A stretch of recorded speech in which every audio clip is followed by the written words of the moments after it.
Mind if I take it out?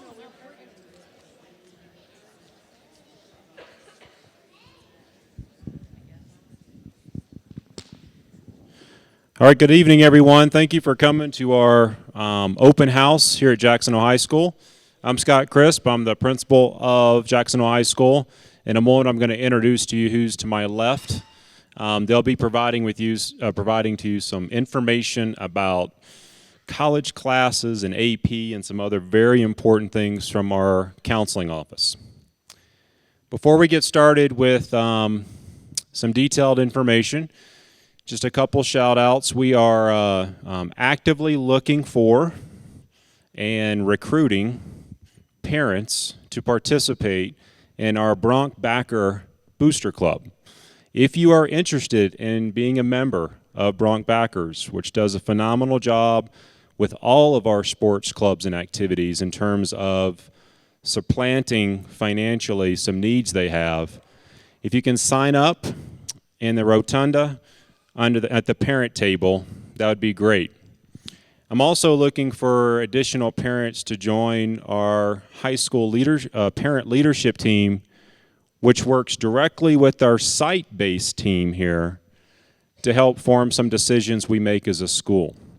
Again, you can sign up in the rotunda. I know everyone has been asked many times to join committees in schools, but if you have that interest, and even if you can't make it, if you just wanted to email me and let me know that you'd like to be engaged in some way, that's perfect as well.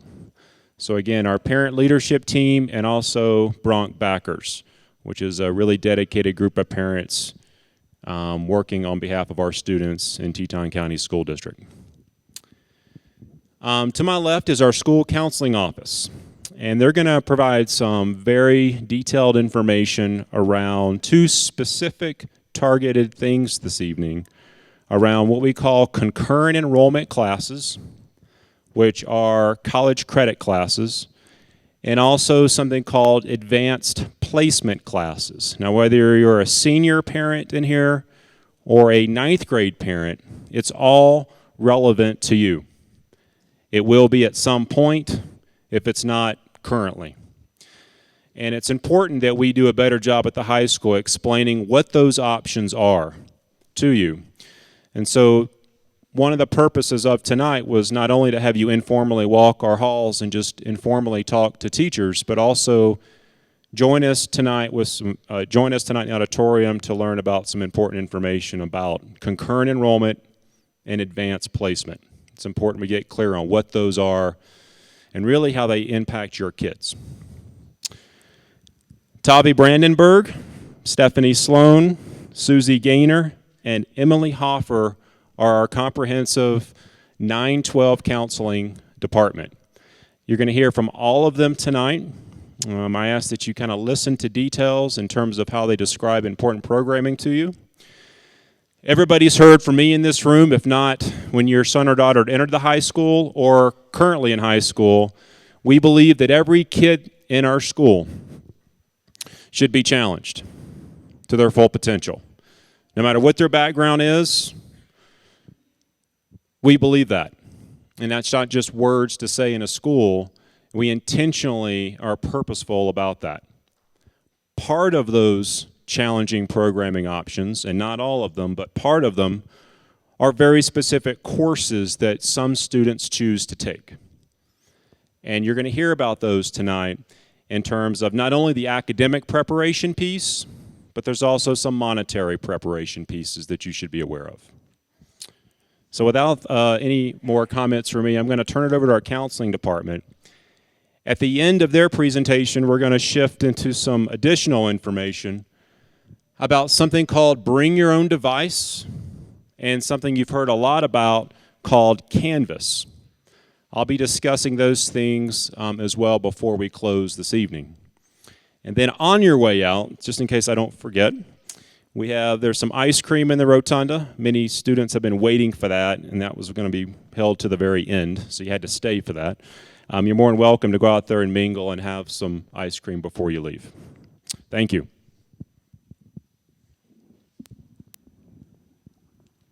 Hi.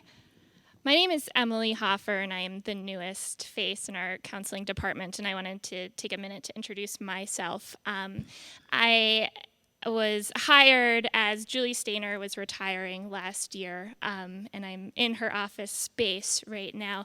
But I'm joining the counseling department at a really exciting time when we're kind of restructuring our roles and the way that we work with and best support students as they go through their 4 years here at Jackson Hole High School. Starting this year, every 9th grader will be assigned a counselor based on their last name, and those are the 3 women standing next to me, and I'll let them introduce themselves. But that your student starting in 9th grade will work with their counselor in academic planning, in their social and personal development, and in their career and college goal setting processes all the way through 12th grade, with the understanding that those students will have developed a relationship with a counselor and will have spent 4 years working together. My role is going to be to work really systemically so that starting in 9th grade, we're providing programming and classes and information for students to begin exploring the ideas of career and college and setting goals and exploring kind of what it takes to get to where they want to go. Understanding that the couple of months at the beginning of your senior year isn't necessarily enough time always to make those decisions. So that's going to be my work, and I'm taking this time to introduce myself because this isn't to say, hey, I'll see you when your student is in 12th grade, but hi, and I really look forward to working with you individually. I look forward to seeing you at programming throughout the next 4 years or 3 years or 2 years. And working together to support your student in their growth and goal setting in terms of post-secondary planning. Thanks, Emily. My name is Susie Gaynor, and I am your student's counselor if the last name begins with letters A through G. My name is Stephanie Sloan. It used to be Kunkel, so don't be confused if you hear it either way. And I am your student's counselor if their last name is H through N. And my name is Tavi Brandenburg, and I am your student's counselor if their last name starts with O through Z.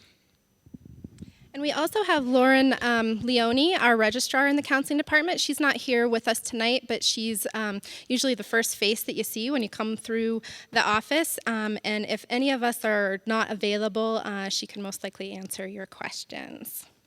So first things first tonight, this is just kind of the outline for our AP and concurrent enrollment presentation. We're going to talk a little bit about the benefits of AP and concurrent enrollment with you. We're going to show you, I believe you have a list of the AP and concurrent enrollment classes with you tonight. And then we're going to kind of go through some screenshots of AP and concurrent enrollment credits through different colleges. Talk about 4-year plans, and then talk a little bit about the transcripts, GPAs, and college admissions as they relate to the AP and concurrent enrollment courses as well. Okay, so why do we believe that AP is so important and offering concurrent enrollment classes is so important? Basically, the research is very clear that rigorous classes definitely foster college success and, you know, in more ways than just academics. Taking something rigorous when you're in high school helps students overcome challenges, and we believe that those are important things for students to kind of experience while they have the support of really great teachers and administration and ourselves to help students navigate that. And so basically, if a student is performing at a 3 or higher on the advanced placement exam, which all students have to take if they're going to take an advanced placement class, they're going to experience greater academic success and have higher graduation rates from college, which is obviously what we want long-term for our students. So taking rigorous college level classes is one of the benefits. Both concurrent enrollment classes are college level classes and advanced placement classes are college level classes. And it's definitely valued in the college admissions process. We're going to speak to that a little bit later in the presentation. And they're definitely interesting and rewarding, not always comfortable in the moment, but a lot of students really appreciate the experience that they have after they have been challenged. And definitely financially, it's an opportunity to earn some college credits while in high school that can be transferred, depending on the college, transferred to the college. And so students are oftentimes starting at maybe a sophomore level when they enter college. So those are just a few of the benefits. So I'm also the point person for concurrent enrollment classes in our partnership with CWC. And both of these opportunities, concurrent enrollment and advanced placement, are free opportunities for your students to earn college credit for the classes that they're taking in high school. The orange sheet that you have with you outlines kind of the big differences and similarities between concurrent enrollment and advanced placement. The three that really stand out to me as super important to think about is the process through which college credits are earned. And when a student enrolls in a concurrent enrollment course, just by enrolling and successfully completing the class at the high school, students will earn credit through CWC, and they'll begin a college transcript that comes from CWC. Through the advanced placement program, all students take the advanced placement exam in May after they've finished the course.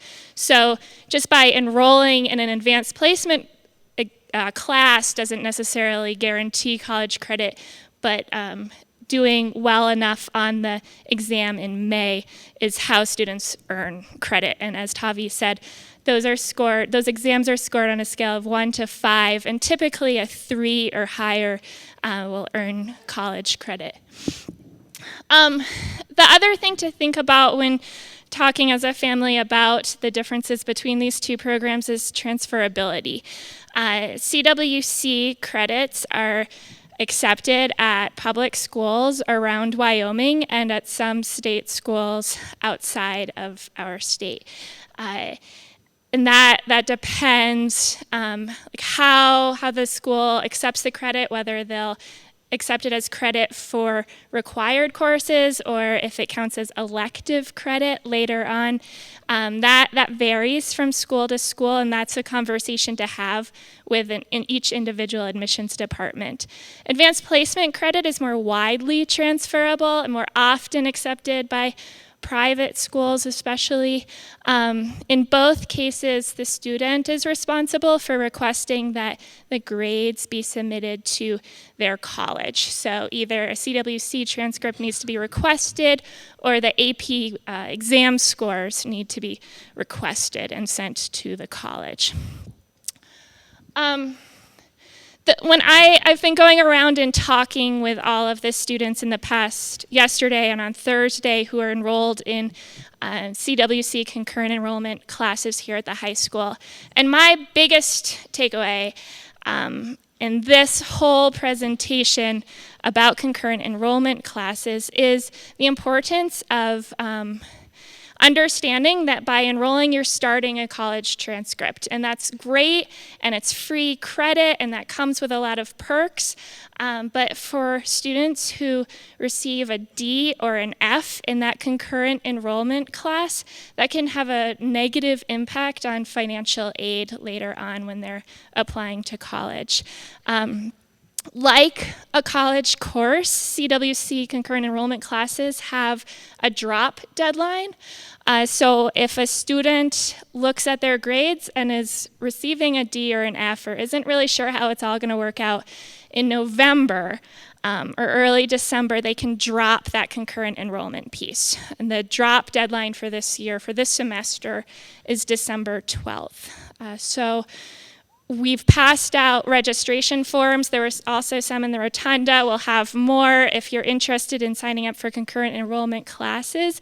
And I've been asking that those registration forms come back by Friday. So that's our registration deadline, but students really have until the middle of December to say, this really isn't working out, and for the sake of future financial aid, I'm going to drop that piece. This is what the registration form looks like. So students, this lists our concurrent enrollment classes. The back of the form explains a lot of what I just spoke about, and we need a parent or guardian signature along with a student signature on that form.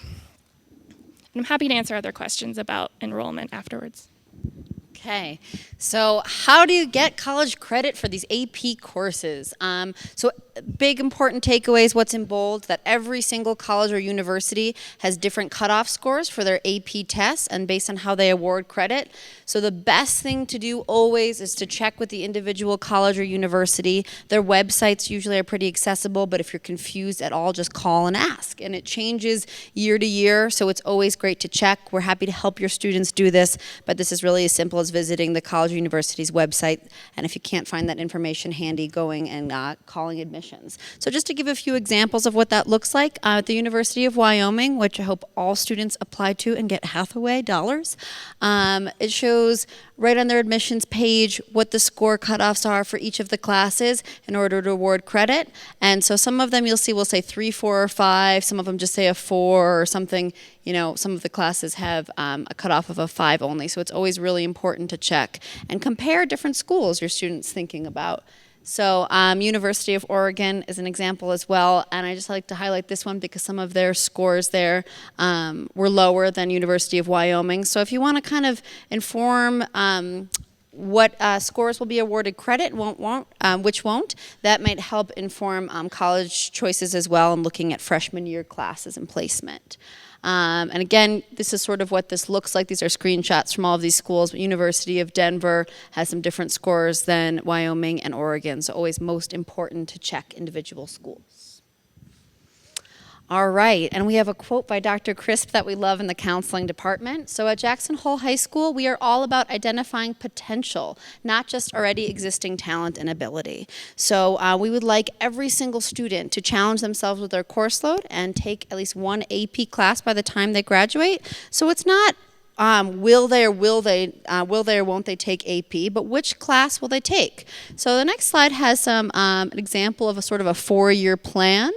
And it's important to know that we're not on a specific tracking system here at this high school. So if you're a freshman sitting in the audience or parent of a freshman and you're thinking, I'm in regular English 9, U.S. history, geometry, science, Spanish, am I on the track to be able to take AP or concurrent enrollment classes? The answer is yes. So this is just a sample of different classes that could be taken. The classes that are highlighted in the blue are for CWC concurrent enrollment, and then pink is for AP classes, and you mix pink and blue and you get purple. So those are the classes that have both concurrent enrollment and AP credit. So that's just some examples of what a 4-year plan could look like if you're not taking an AP prep class right now. All right, so one of the biggest questions we hear, both from parents and from students, especially when you're starting to think about registering for courses for the next year, is should I take an honors or AP class? Like, what if I get a bad grade in it? That happens a lot. Or what if my student gets a bad grade on it? So when it comes to applying to college and the whole college admissions process, there's different colleges go about it different ways, but they all look at your student's transcript. The first thing they're looking at is for patterns. They're looking for upward trends, they're looking for downward trends in terms of not only the grades, but of the rigor involved in the courses that your student is taking. So they might see that your freshman student, for example, is taking an English 9 class, and then sophomore year is taking an English 10 AP prep class. An upward trend would show that they're enrolled in an AP class junior and senior year, not necessarily an English 11 class junior year. So they're looking for trends in that rigor. A lot of parents will come to us and say, what if my student gets a bad grade? Is that going to affect them being able to get into college? Ultimately, colleges want to see, especially, part of when students apply to college, we send a school profile. So it often goes over if AP honors courses are offered, and when a college knows that there's AP or honors courses that are being offered, there's an expectation that students will take at least one of those courses before they graduate from high school. We would rather see students, here at this high school, we'd rather see a student take a more challenging course and get a B than take a fluffy course and get an A, When colleges are looking at that transcript, they ultimately want to see students who are taking challenging courses and getting A's on them. But ultimately, we again want students to challenge themselves with these AP courses, and colleges do take notes, especially if you or your student is considering a highly competitive college. Having those AP and honors classes listed on that transcript is going to be crucial in the admissions process. So again, just reminding you who we are. And if you have any questions or concerns, please feel free to call us. Our information is also on the school website, and we can set up a time to meet or answer questions over the phone or via email. Thank you very much. Oh, sorry. And you all have a little small piece of paper, which is your exit ticket. If you wouldn't mind filling those out, and we'll collect them at the door, that would be much appreciated. Thank you so much.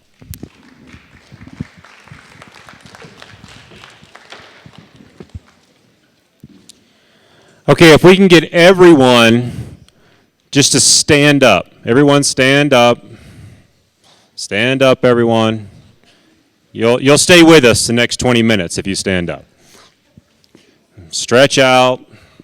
All right. Thank you for doing that. Wow, what a compliant group we have. All right, have a seat, and we will move on to the second piece of the evening.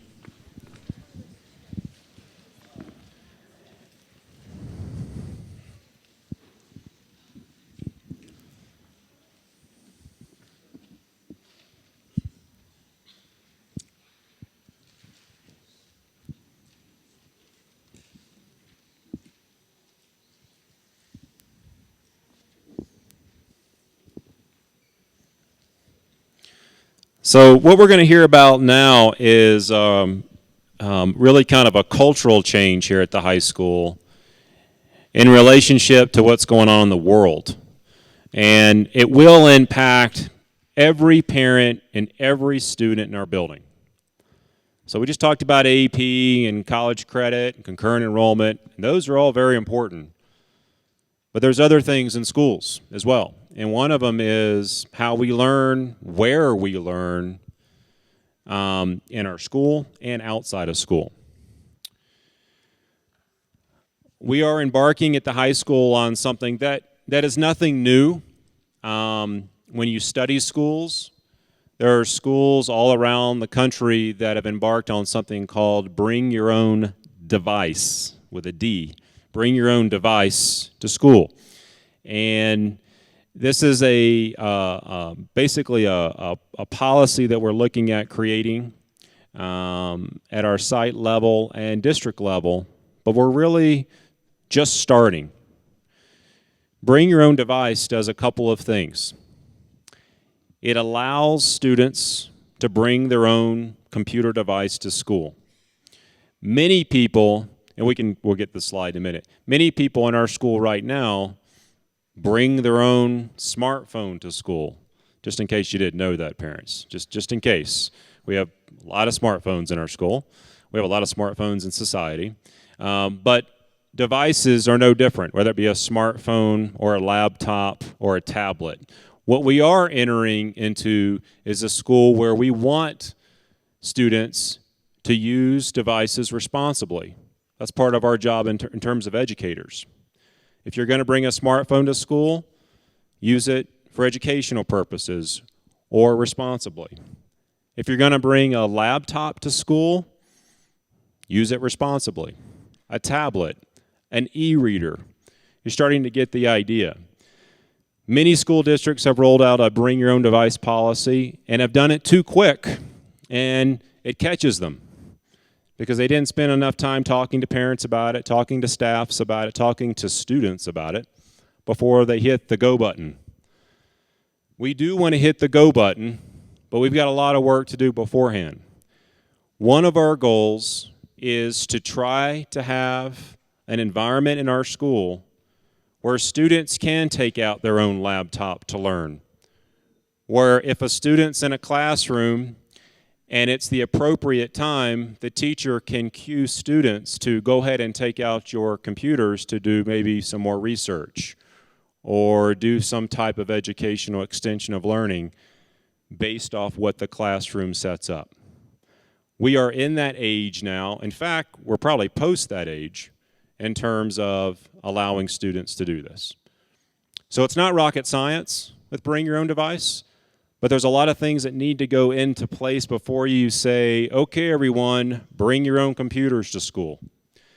We have an infrastructure in our building called a network that we have to be very careful with. Our IT folks at the high school spent over 5 months upgrading our network to have an extremely robust wireless network for your sons and daughters. And that's close to being complete. That's all in service of us extending learning opportunities beyond the classroom. And that's one of our goals of a bring your own device environment. We want students to be able to sit in the rotunda and open up their device and check their courses. We want students to be able to maybe come to the gym during an activity, and if they have to get online to do something for their classes, have that opportunity. It happens everywhere else, and if we're preparing kids for post-secondary ed here, it happens there as well. So why wouldn't we start teaching about those responsibilities in a school environment? So bring your own device policy. If you ask most of our students who already have a smartphone in their pocket, they're already doing it. But what we're looking at is taking it to another level in terms of allowing for computer devices to be brought to school. There's some pieces that we need to work out still. This is a very preliminary conversation. We do know for a fact a few things, though, regardless of what we decide. One of those is if students choose to bring their device, they're choosing to bring their device. It'll be a privilege to do that.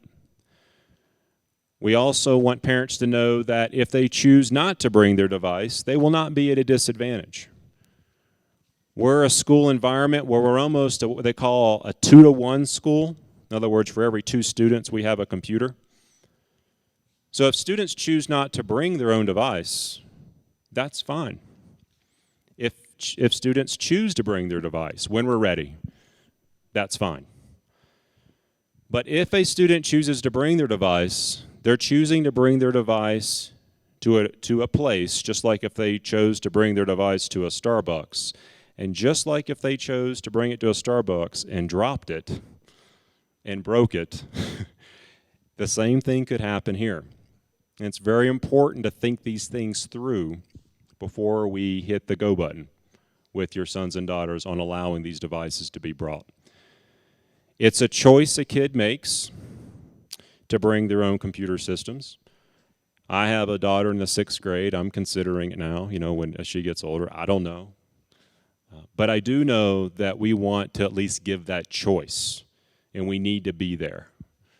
We have a lot of work to do, though, before we hit the go button. So leaving tonight, if you talk to other parents or however you communicate with the community, we're not live right now, but we are starting the conversations about how to do it. And again, if you want to join one of our parent teams, sign up out in the rotunda. I'd love some parent feedback on bring your own device. I've looked at dozens of districts. They've all done it differently. Some wish they would have done some things differently when they started. But I do believe that we need to be in a position where we give students more opportunities to access learning beyond the 4 walls that they're currently in. The heart is that class, but why can't we extend that? So we're gonna move forward to a couple other things in this slide. And if you can go ahead and shift to Canvas, I think I want to talk about that next. So you have this BYOD thing out here, bring your own device. And then over here you have something that complements this new world, essentially. And some of you've heard about it. We're very early in our implementation of something called a learning management system, an LMS. And the one we use, not to get too confusing, is called Canvas. Each of you have a summary white paper on it in your hands. Canvas is a national standard LMS. They actually happen to be out of Salt Lake, though, so we're fortunate they're close. UW uses this. Universities across the country use this.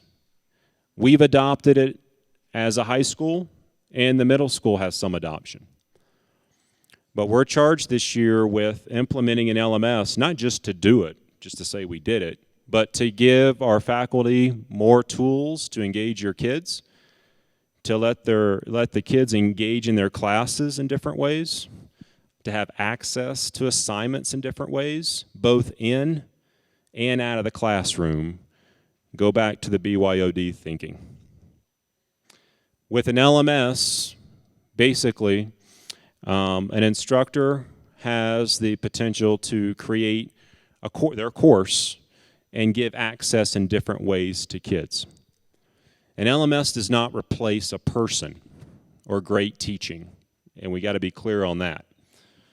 Great teaching is, I think, a human piece. You can't replace that, I believe, with an LMS. You can extend that, though, with an LMS, and you should extend that.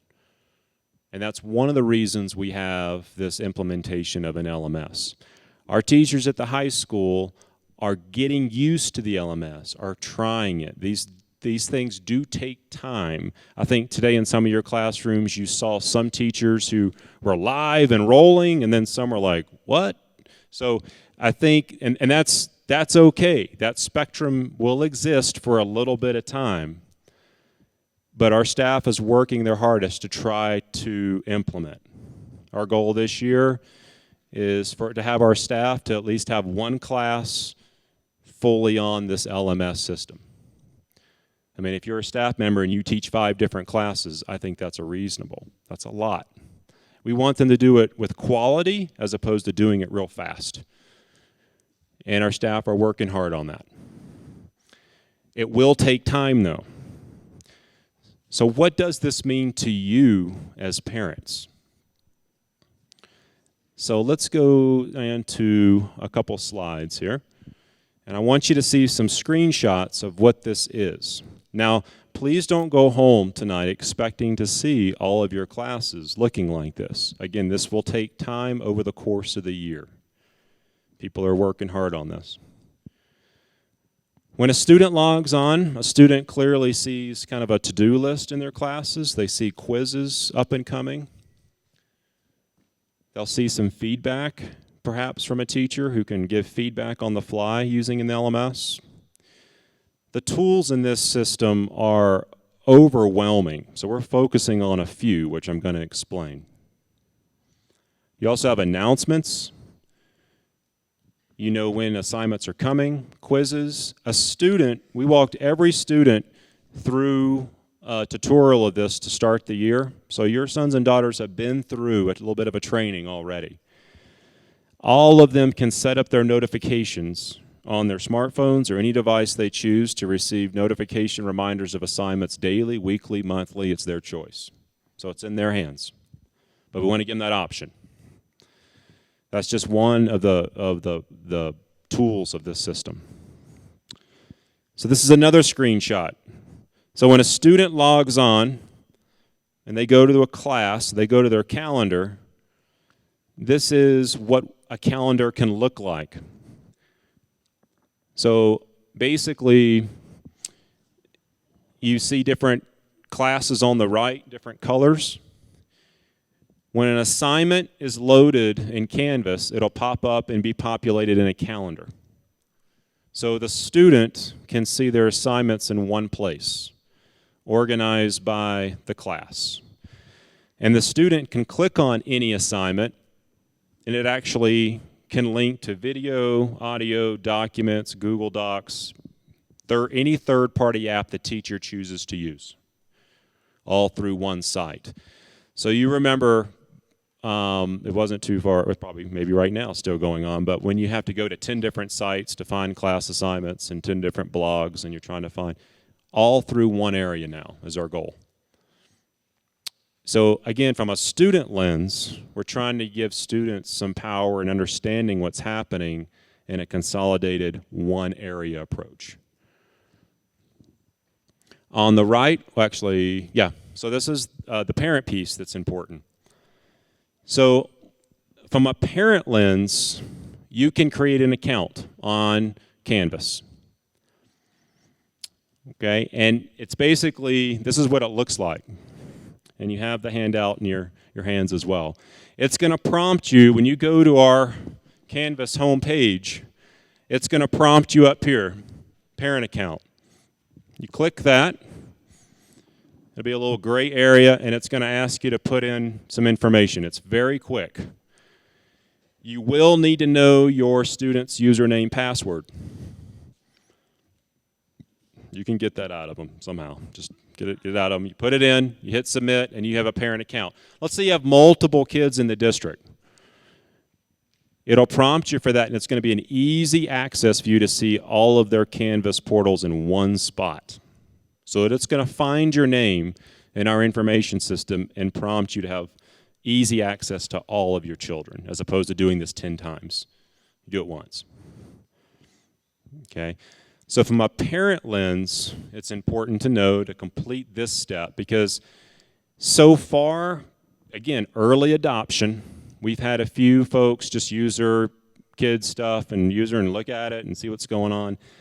You want to create a parent account to have access as a parent in terms of what you see in the course. You become essentially an observer. You see assignments, you see calendar stuff, you see what your kids see. Okay? But we want you to create a parent account with your Canvas portal, and it'll do it once for all your kids, so it's not multiple pieces. So let me summarize a few things as we walk out. I'm noticing some heavy heads going to the side now, so that gives me my cue. BYOD, which you might be thinking, big deal, Chris. Hey, I got my smartphone on me now. What's the big deal? We're taught in a high school environment, it's a little different. And so we need to be real thoughtful about that rollout in terms of proper usage. But we want to honor it and give students the right to do that in terms of proper usage and accessing their classes through Canvas in different ways. It will take time to build out. This is not a new thing in schools. In fact, we're a little behind, but we're catching up with bringing your own device and kind of hybridizing our courses so they're online with the core instruction taking place with the teacher. But it's going to be a few steps. So again, please don't leave tonight expecting to see a full Canvas course for every course your son or daughter's in, but we're starting. Give us some time, and I think you'll see some improvements as the year goes on. Okay. I will take a couple clarification questions if anybody has any on BYOD or Canvas. Just any quick questions? Yes?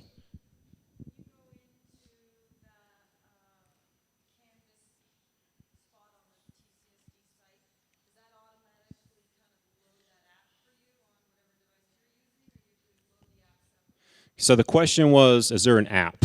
And how do you get it and all that stuff? There is an app, a Canvas app that you can put on an iPhone or an iPad, I'm sure Androids, other things. It is separate. You need to go to the App Store and download the app. Does that make sense? Correct. Yes. Yes. You don't need to do the app. It's more of an option. Yes, in the back. Okay, great question. This LMS is for teaching and learning. It's for course delivery. PowerSchool is a student information system. It is not the same as an LMS. It does not replace PowerSchool. Okay? This is for students to access course content, whereas PowerSchool is much more static, grade updates, etc. Very different. It's a very good question. Other just quick clarifying questions? I'm happy to take others.